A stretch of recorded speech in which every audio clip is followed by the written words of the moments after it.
Samo sekundu. Trebali bi biti live. To je to. Dobar dan svima. Ja sam Danijel Obadić. Ovo s nama je danas cijenjena gospođa Marija Selak Raspudić, poznata hrvatska filozofkinja i bioetičarka. Javnost je postala poznata kao stalan član postave emisije Peti dan na HRT-u. U zadnje vrijeme je politički aktivna u stranci Most, pa Marija, dobro mi došla i molim te par riječi za nas, za žitelje Cestice. Tko si, što si, kako si? Evo, mala ispravka, nisam politički aktivna u stranci Most, nego sam aktivna kao nezavisna kandidatkinja zajedno sa strankom Most. Da. Što da kažem nešto o sebi ili... Pa ukratko sebi, ljudi s kojima pričamo u tim svim mojim... Pozdravljam sve koji nas gledaju i slušaju trenutno i koji će to činiti u nekoj bližoj budućnosti. Da. Ovako, tvoja struka, tvoje područje je bioetika. To je disciplina koja službeno poručava ljudsko djelovanje u odnosu na sav život, uključujući samoga sebe. To je ta službena ova. Kako si se ti odlučila posvetiti tome? Kako sad ulaskom u Sabor, kad si konačno uspjela doći to, da li sad razvoj te struke staje malo ili kako? Dobro, ovako, prvo ja sam se bavila i bioetikom i sada se još uvijek djelomično bavim bioetikom, premda trenutno je moja primarna disciplina u filozofiji, ontologija i filozofija povijesti. Dakle, to je katedra na kojoj sam ja zaposlena i moji novi radovi se tiču više te tematike. Što se tiče inače mog znanstvenog rada, vidjet ćemo kakva će biti dinamika u Saboru, ali ja se nadam da neće biti zapostavljen, pogotovo zato što bi sada mi ide natječaj za izbor u izvanrednog profesora, to je nešto na čemu sam radila zapravo zadnjih 5 godina i također imam neke projekte koje sam počela raditi i želim ih završiti, pogotovo ovaj novi projekt koji se tiče toga da naši studenti imaju priliku zadnji semestar svoga studiranja, najbolji studenti, provesti na Oxfordu. To je nešto za što sam se dugo borila i sad je taj projekt aktiviran konačno, međutim došla je korona pa ne znam što će biti uopće s takvim idejama razmjene u cjelini, a kamoli s ovom mojom, ali to je nešto čemu se zbilja veselim jer mislim da bi to mogao biti kvalitativan pomak. Sama kad sam studirala, kako mi se činilo apstraktno i daleko doći do engleske ili do nekakvog svjetski poznatog sveučilišta, pogotovo u moje vrijeme nije to bilo tako jednostavno, pa eto, ovako će naši studenti dobiti priliku. Ima tih nekih stvari koje sam već sad započela i ostaću također djelomično i u nastavi jer je takva potreba na odsjeku, pa eto, i da hoću ne mogu zanemariti, mogu samo zanemariti spavanje i privatno življenje. Da. Sad kod Mate Mijića kad ste bili tamo prije izbora rekli ste ako uđete u Sabor kreće maltretiranje s vašim likom. S čime prvo kreće? Da li idu reklame na paštetama ili kako prvo? Ko je prvo s čim će vas javno sad upoznati ko saborsku zastupnicu? Pa ja isto mislim da onaj Kekec već prošao svaki rok trajanja, da bi trebalo neko novo lice. Da, i nadam se i ta jednako simpatičnoj kapici. Pa ne znam, javnost će me prepoznat po nekim konkretnim rezultatima. Dakle, mislim da je, ja sam dugo bila i u poziciji kritičarke zbog svog angažmana u Petom danu, no mislim da je Sabor nešto drugačije od toga. Dakle, to nije važno niti dovoljno biti samo kritika, nego treba biti zaista konstruktivan. Shvaćam to vrlo odgovorno i treba raditi na konkretnim inicijativama da bismo napravili neke promjene nabolje, inače cijela stvar nema smisla. Dakle, nije mi u planu sjediti u oporbi, čekati gdje će HDZ pogriješiti i onda se samo time baviti. Da, i onda upirati prstom i onda mi bi to bolje, mi to ne bi. To smo slušali već zadnjih niz godina, odnosno zadnjih nekoliko desetaka godina i to je svima puna kapa svega toga. I zašto Most se i meni izdvaja i vjerujem i tebe, zato jer unutar svim tim pokušajima ocjenjivanja uvijek su ostali čisti.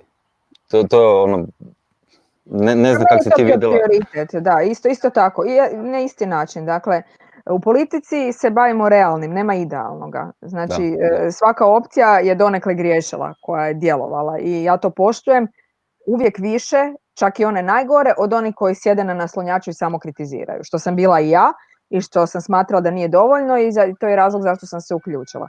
Znači, i oni imaju neke stvari koje su mogli učiniti drugačije, ne mislim da su savršeni, ali od postojećih aktivnih opcija koje su bile prisutne u Saboru, zaista mislim da su bili vrlo aktivna oporba u ovom konstruktivnom smislu i da jesu u javnosti prepoznati kao pošteni. Meni je to recimo bilo najvažnije. Je, istina. Sad što se tiče nekih aktualnih tema, što sam zapravo htio porazgovarati s tobom.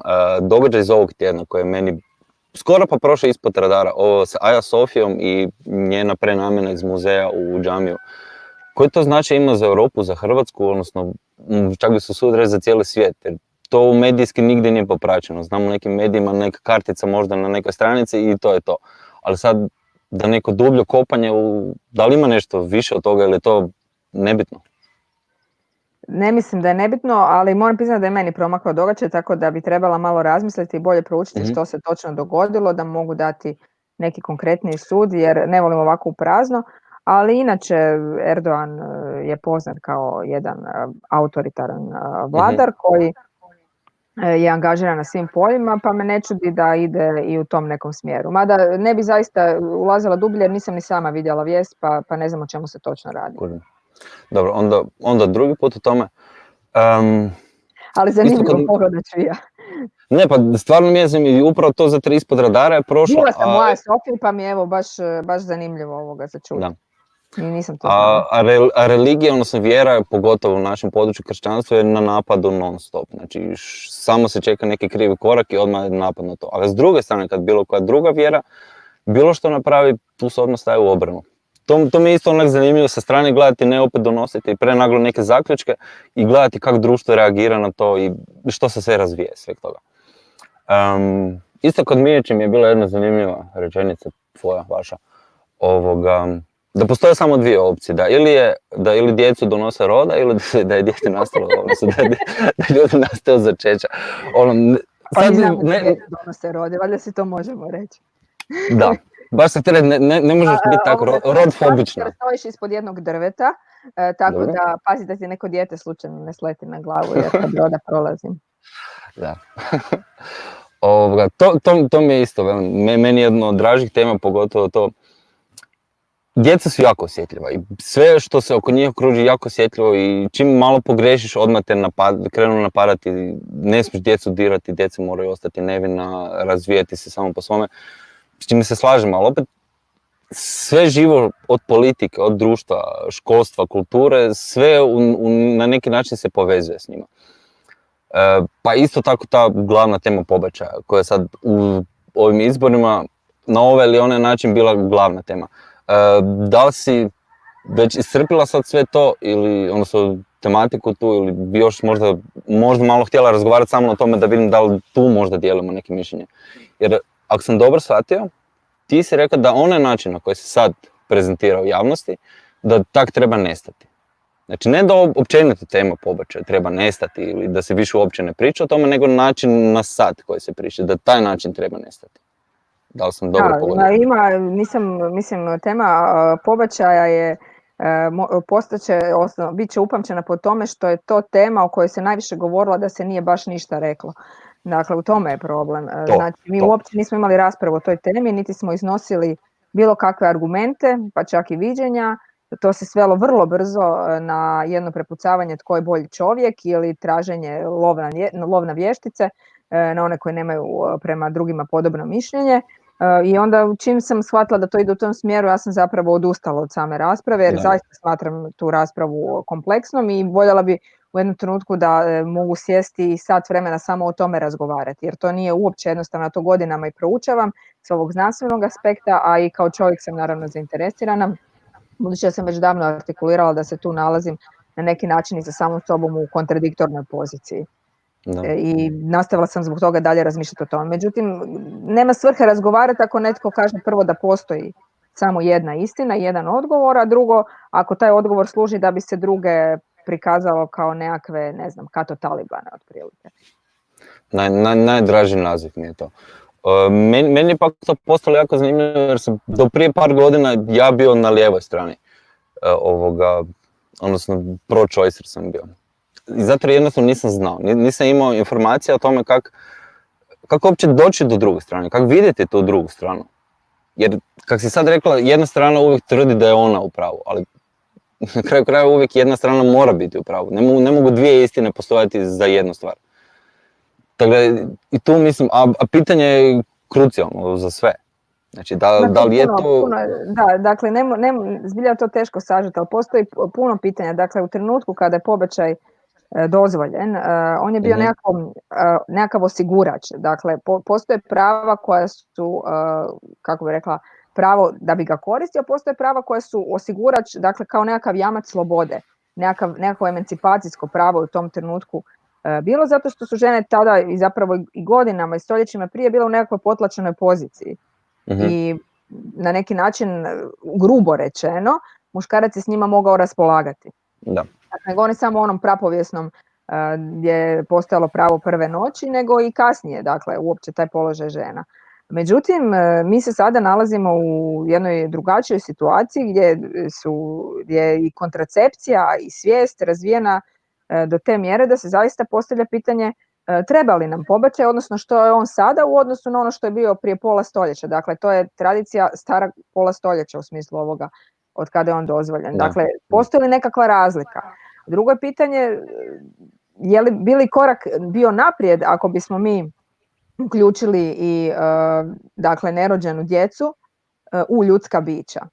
Jer recimo, ja bih rekla da jedini autentičan lijevi stav, ljevica kao nekakav predvodnik promjena je uvijek rasla u inkluzivnosti. Dakle, definicija toga što je čovjek se mijenjala kroz povijest. Prvo je čovjek bio samo otprilike bijeli muškarac, da pojednostavim priču. A onda su to postale, u tu definiciju su ušle i žene i ljudi druge boje kože kao ravnopravni, punopravni građani. I sad mi dolazimo do te neke paradoksalne situacije gdje ovu travku ne smijem zgaziti, jer je i ona živa i ona osjeća, a ona nakupina stanica je nešto nad čime trebamo zatvoriti oči. To sam bio lani, bilo neko predavanje u Zagrebu u Kino Europa, bivša Kino Europa, gdje je frajer neki iz engleske profesor, ne znam više kako se zove, točno se sjećam da je usporedio taj pobačaj ko dok stane na lješnjak. Ja onak slušam, stvarno, do te mjere smo došli da, ne da nema empatije, nego sprdnja još iz toga. Zločesta sprdnja. Ono što je, ja inače po prirodi nisam sklona zabranama, zaista ja vjerujem u edukaciju i razgovor i u konačnici da svatko će odlučiti onako kako želi što se tiče pobačaja, žena će uvijek odlučiti, pa makar je bilo zabranjeno, ona skočila kroz prozor, to je neupitno, žena i dijete su neodvojivi jedno od drugoga i mi to ne smijemo zaboraviti. Ali je pitanje načina, pobačaj ima praktičan cilj, odnosno apsolutno, od toga uopće ne bježimo. A to je da smanjimo broj pobačaja, da je to nekakav zajednički cilj obiju strana. Znači, on je vrlo konkretan i ako ćemo ići za tim konkretnim, onda treba jako paziti kako se ta tema artikulira u javnosti. Da.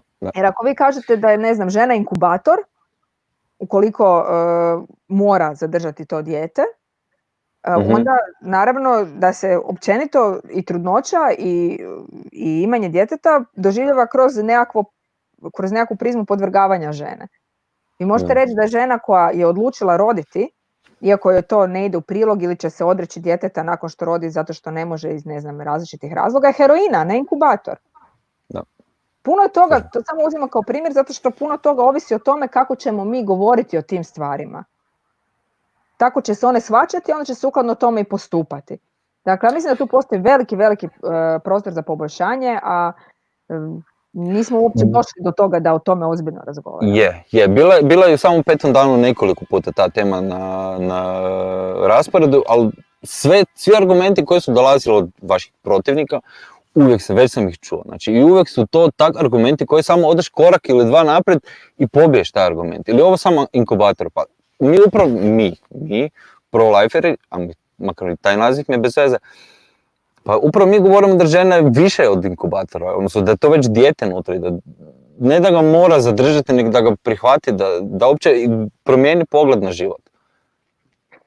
A ne, iz inkubatora možeš ti izvariti dijete, vratiti ga unutra, ali upravo to da ne želimo iz žene napraviti inkubator. Da ne želimo da žena ima cijenu pod kojom postoji inkubator. I žena ne može to dijete, a da to dijete preživi. Dakle, upravo to me isto znači, fora prekid trudnoće. Pa ne radi se o prekidu trudnoće, nek se radi o prekidu života. Stvar je u tome da je pobačaj svugdje zabranjen, u svim zemljama svijeta, samo je pitanje od kojeg tjedna. Da. Onda dolazimo do paradoksalne situacije da negdje što ono što je nakon 10 tjedana dijete, na primjer u Njemačkoj, svejedno nisam provjeravala sad koliko tjedana je u kojoj zemlji, pa govorim primjera radi, nije 100 km dalje jer je tamo do 12 tjedana. Dakle, tamo je dijete, ovdje nije. Mislim, to su... Samo što imamo još jedan problem, a to je da mi moramo stvoriti socijalne preduvjete i drugi da život, nažalost, nije logičan. Da. Bez obzira, ja mislim da jednostavno. puno obranjiviji, nije jednostavno, puno obranjiviji stav je i utemeljeniji, argumentacijski je pro-life, takozvani. Da. Međutim, život također nije logičan i ono što mi se čini da oko pobačaja je stvar je da mi nekad, odnosno ljudi, očito je, postoji eto i takva prava, moraju reći da su oni i sebični i komotni i da iz tog razloga neke stvari dozvoljavaju. Mislim da je to pošteno ako to tako postavimo, jer se pobačaj često i događa zato što zbog nepažnje. Dakle, mislim da 77% žena nije koristilo kontracepciju, a zatrudnjelo je, nego da govorimo o tome da, ne znam, postoje neki drugi razlozi. Premda ja opet tu, dobro, sad ćemo skrenuti možda da ne ulazimo, ali ja ne bih ulazila u osudu ikoga, jer zaista postoji slučajevi u kojima žene nisu odlučivale o tome što će se dogoditi. Ali hoću reći, ono što je važno je, postoji način na koji ćemo mi govoriti o toj temi i o tome što bi značilo zadržati dijete. I način na koji ćemo mi o tome govoriti će također itekako utjecati na to što će se događati, hoćemo imati veći ili manji broj pobačaja. Ja mislim da se treba dogoditi promjena u svijesti, dakle da se pobačaj treba shvaćati drugačije nego što se trenutno shvaća, jer imamo sve preduvjete da se to promijeni, od svijesti o životu, o početku života do kontracepcije i tako dalje. Ali tu bi se opet čovjek morao odreći sve te komocije, ono što smo prije nagodili, jer čovjek danas živi lagodnije nego ikad. Znači, od sve te interpovezanosti sve. Tu govorimo o pobačaju u ovom pod uvjetima zapadnom svijetu, uvjetno nazvano zapadnom svijetu, dakle situacija od zemlje do zemlje, dakle to isto naravno. Nijedno pravo nije univerzalno, ovisi o okolnostima. I zato je teško zauzeti taj stav, ne, koji bi bio jednoznačan. Da još prođemo kroz te neke da stignemo. Bilo mi isto zanimljivo Vili Beroš, kad je ono izjavio da je bolje, ako je zdrava situacija, da je bolje u domu nego kod istospolne obitelji. I onda naslov jednog marginalnog portala kod nas, da je Vili Beroš danas počinio političko i društveno samoubojstvo. I onda sljedeći dan Vili Beroš je svoje više preferencijalnih glasova od samog predsjednika stranke Andreja Plenkovića. I onda na to nadodamo još da je samo 7% u Hrvatskoj, 7% stanovništva, prema onoj posljednjoj anketi, protiv pobačaja. Mislim, i kad to sve staviš jedno na drugu, malo drugčija slika se stvara, ako si me sad shvatila što sam ti reći. Da, pa ja bih rekla da ima nešto drugo tu, a to je da, premda su te teme bile u fokusu ove kampanje, jer su one lako zapaljive, da to ljudima uopće nije toliko važno, zato što imamo prećih problema. Dakle, ljudi su se više bavili time je li Vili Beroš i na koji način je on, bez obzira je li to ispravno, utjecao na ovu situaciju oko korone i na temelju toga ga njegovi glasači nagradili, nego što ih je zanimalo što on misli o udomiteljstvu ili posvajanju djece kod istospolnih parova. Da. Dakle, mi smo svi se postavili kao da je sveodređujuća tema što mi mislimo o pobačaju, a da pritom nismo ništa ozbiljno o tome ni rekli, ili što se misli o tim udomiteljstvu istospolnih parova, a zapravo ljude su zanimale druge stvari. Da. Ali te istospolne koje su zapravo samo jako mali dio cijelog LGBTIQ spektra, jako usko su povezane. Zato, na primjer, sad i taj popularni Black Lives Matter, povezali su se skupa službeno, tipa na službenoj stranici od Black Lives Matter sad piše pod About Sexing da priznajemo živote crnih queer i trans ljudi, invalida, nedokumentiranih ljudi, ljudi sa dosjejima, ženama i svim crnim životima duž rodnog spektra. To je u programu Black Lives Matter. Kakve to veze ima trans ljudi sa Black Lives Matter? I na to onda još sad sve moguće ove firme, Adobe, čekaj, ono ima Adobe, ovo Photoshop što ima, ima reklamu sa crnom biseksualnom muslimankom, McDonald's poziva na prestanak ubijanja crnih trans žena, spužva Bob Skockan i podržava isto taj LGBTIQ, mislim. I to je sve u javnosti, to je postalo to neko novo normalno. I čim ti progovoriš nešto protiv toga, odmah si transfobičan, odmah mrziš manjinu, a sam pitam pitanje jer vidim promjenu. Mislim, kako je McDonald's ima veze sa trans ženama? Dakle, i kod nas ja mislim da se Boris Havel svojevremeno bio bunio oko toga što je jedna od komercijalnih banaka, premda komercijalne banke mogu raditi što ih je volja jer one su privatne, dakle ne podliježu isključivo, odnosno prvenstveno profitu, ne isključivo, su se zauzeli za, ne mogu sjetiti za što je bilo u pitanju, ali nešto od takvih stvari je bilo u pitanju, pa on smatrao kao njihov korisnik da to nije ono čime bi se one trebale baviti. Znači, što se tiče ovoga, mi imamo sličan tip, ono što ja tu vidim problematičnim, imamo recimo kad smo mi primjerice imali marš za znanost, onda je u taj marš slično tome bilo utrpano sve, od načina na koji se uči povijest, toga da svi ljudi su isti, do toga stop nacionalizmu i do uopće marša za znanost i znanstvene metode. Znači, stvaraju se ti nekakvi savezi, što nije neobično iz perspektive tih koji ih kreiraju, jer svako želi što šire područje borbe. No ono što tu postaje problematično je da ukoliko vi pripadate jednoj od tih skupina, a recimo nešto drugo smatrate da tu ne stoji ili je drugačije, vi nemate mogućnost razvijanja identiteta ili pogleda na stvari koji je drugačiji od te kobasice koja vam se nudi u paketu. Slično je kao kod nas. Dakle, od odnosa prema Drugom svjetskom ratu, borbe za prava manjina, odnosa prema pobačaju i tako dalje. Vi morate prihvatiti cijeli paket. A ako ćete prihvaćati cijeli paket u bilo čemu, onda se ne možete razvijati kao nekako slobodno misleće biće. Meni je recimo to osnovni problem u tome. A mogućnost kritike, mislim imate vi i one primjere poput Majla koji se izruguju svemu tome, a i sami dolaze iz tih osjetljivijih skupina. Znači, vani to već... Janopoulos? Da, dakle, nije ni to neobično. Ali on je isto sam nastradao od te cijele kobasice na kraju krajeva, zato se previše svoje prste umetao tam gdje nije trebao i na kraju su ga, čak bih htio reći da ga nisu uhvatili, nego je preekstremnu stvari rekao. Jer, ako sam dobro shvatio, on je na kraju dao dozvolu da bude iskorišten dok je bio maloljetnik. Tak neka priča je bila. I to je bilo... Dobro, on dovodi stvari do ekstrema jer mu je to i isplativo. Pa ne mogu uopće znati što bi tu bila istina, što je njegov nekakav PR na temelju kojeg on jako dobro zarađuje, jer je provokativan. Međutim, ima ljudi koji se zafrkavaju s time, a inače se ljevici često prigovara da je ona cijelu svoju ideologiju fokusirala umjesto na radnička prava, upravo na ta pitanja identiteta. Da, mislim da se sad isto previše već ta, radnička prava, to sad kad spomenete, podsjećam na Katarinu Peović, ali previše su isprepletene LGBTIQ i radnička prava. Mislim da ljevica se više sad ne može od toga. Osnovni problem u tim stvarima što dakle, što se dogodilo? Evo, bilo bi zanimljivo vidjeti primjerice koliko je radnika, onih radnika u nekakvom klasičnom smislu, jer svi smo mi radnici u ovom širem smislu, glasovalo za Možemo. Koliko je njih glasovalo za Možemo? A njihova temeljna politika bi trebala biti ta borba za radnička prava. Dakle, evo, ja bih dala gotovo ruku u vatru da to nije publika koja je to prepoznala. Onda ako gledate s druge strane spektra, najveći buntovi, odnosno ono što se događalo na ulici i inicijative su dolazile s desnice.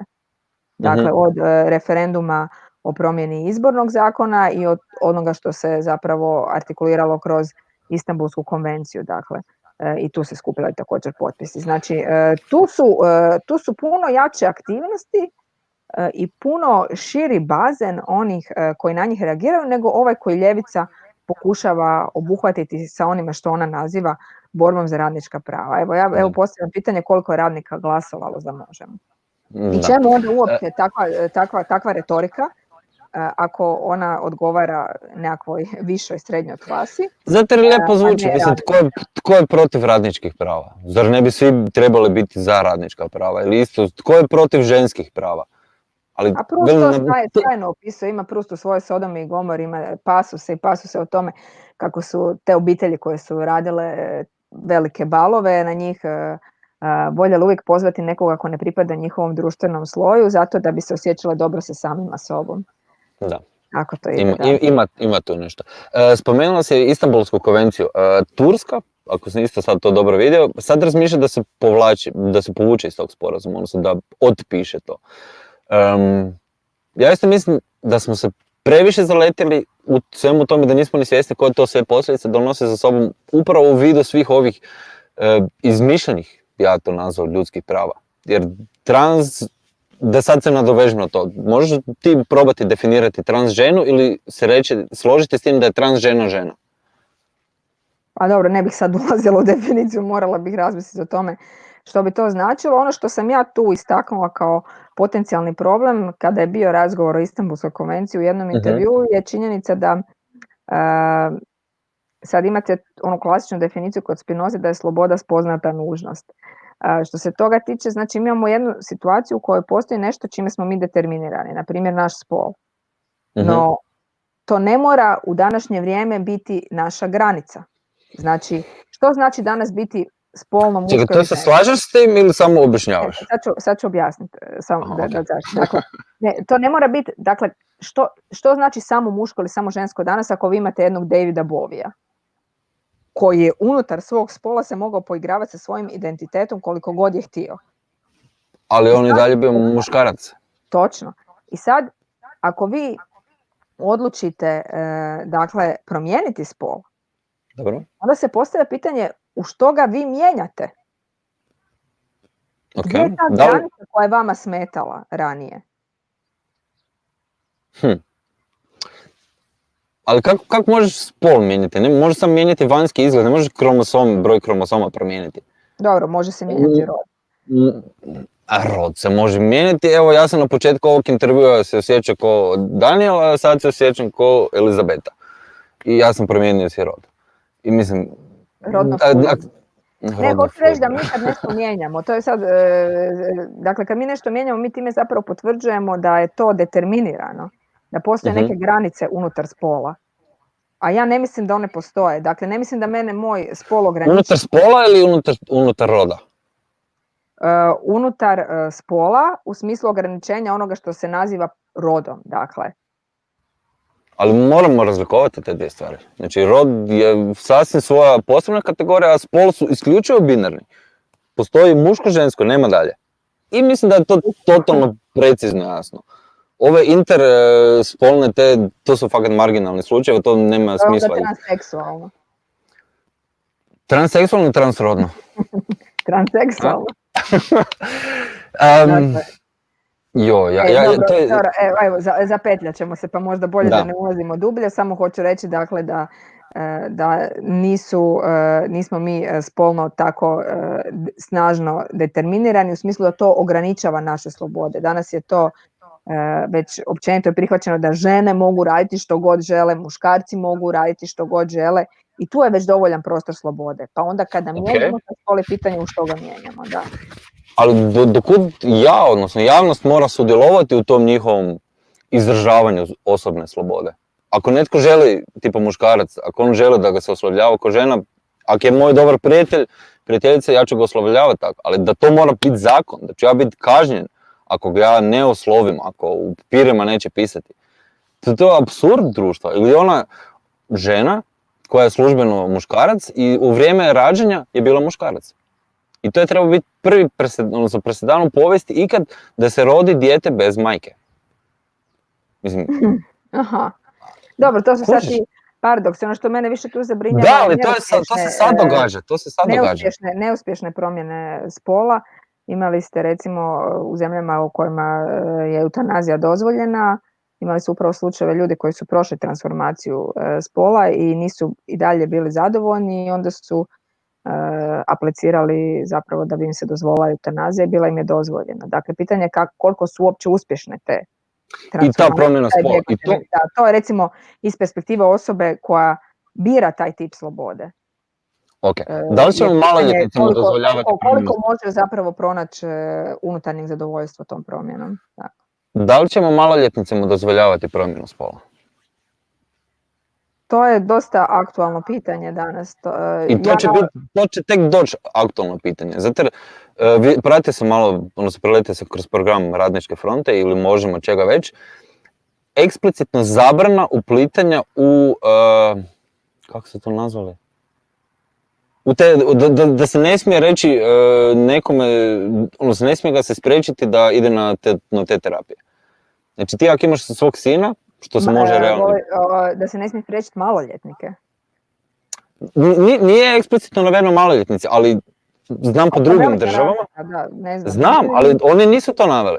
Oni to nisu naveli. Isto kako što se tiče da muškarci koji su imali spolni odnos sa drugim muškarcima, nisu naveli homoseksualci. Oni su isto jako precizni s riječima i to je što se tiče davanja krvi je bilo, ne? To isto žele ukinuti tu zabranu. Nisam pogledala njihov program, moram priznati u tom dijelu, tako da moram... Dobro, ne, lažem. Nije to bilo, to je Holly potpisala povelju sa dugim na obiteljima, točno, to je to bilo. Eto. To je isto priča za sebe. Uglavnom, evo, pol sata još da ti jedno pitanje ili dva uzmem. Trump je prije 2 dana tweetao kako se previše fakulteta i školskih sustava radi na ekstremno lijevoj indoktrinaciji da će razmisliti o njihovom oporezivanju. Kaj misliš o tome? Da li kod nas toga ima? Mislim, ima, jer očito na filozofskom fakultetu je sad bilo jučer, prekjučer, kad već.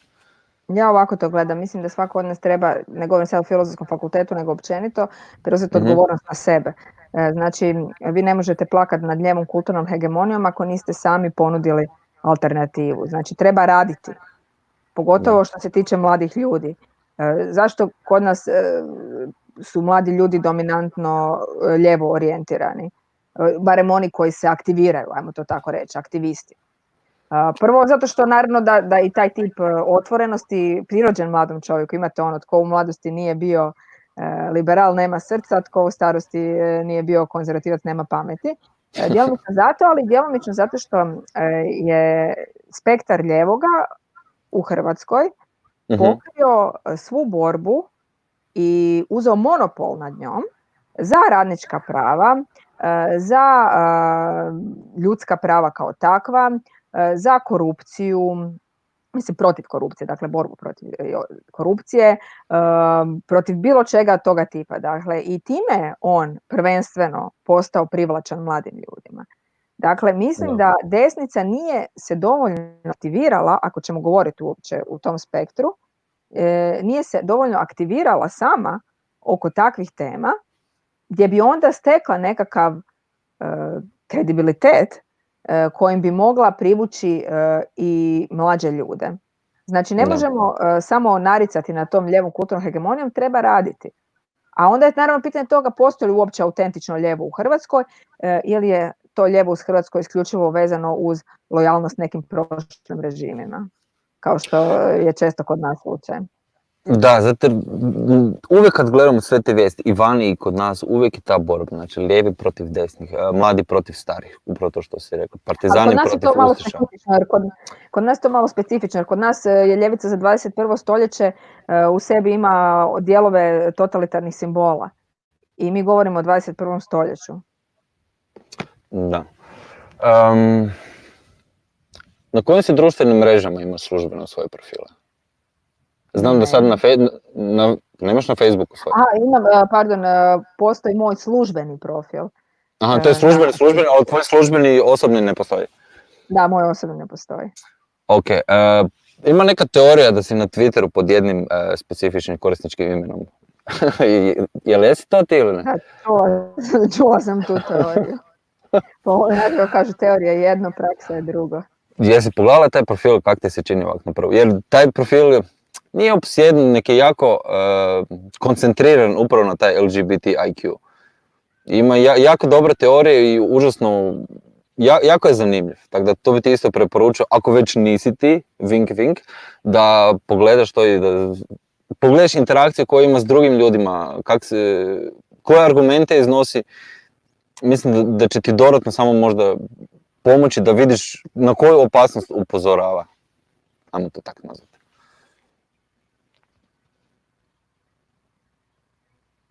Si mi tu još?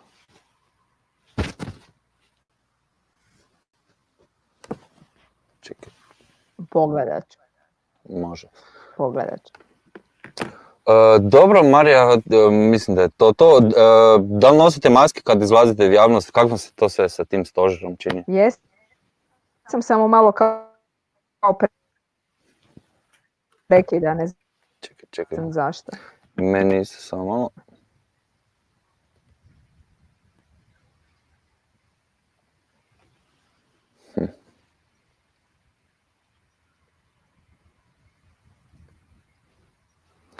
I meni je sad počelo prekirat. Ne znam da li me čuješ.